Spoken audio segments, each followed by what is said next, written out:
Vélove est un succès grâce aux Lyonnais. C'est 20 000 trajets par jour en moyenne annuelle.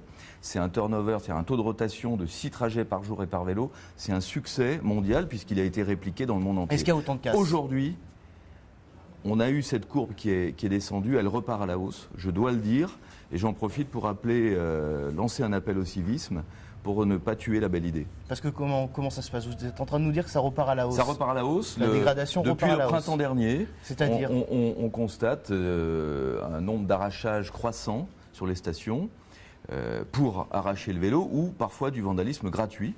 Et l'opérateur JC Deco, qui est propriétaire des vélos et qui doit les remplacer, les réparer, certes on retrouve 85%, mais ça doit repasser à l'atelier.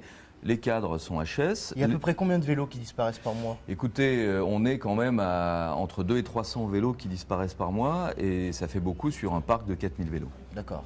Donc c'est pas Paris, mais c'est quand même préoccupant. C'est préoccupant, rien n'est jamais acquis. On pensait que Vélove était rentré dans le paysage et que tout le monde finalement considérait que c'était un service public, puisque 10% de la population de Lyon et de Villeurbanne a une carte Vélove sur soi. Tout le monde connaît quelqu'un dans sa famille ou un ami qui est un véloveur. Malgré ça, il y a du vandalisme et nous sommes en train de réfléchir à des mesures. Alors, de renforcement de la tâche, évidemment encore, mais au bout d'un moment, c'est la bornette qui lâche, donc ce n'est pas une solution. Et puis des mesures de surveillance renforcées avec peut-être de la lumière et de la vidéosurveillance.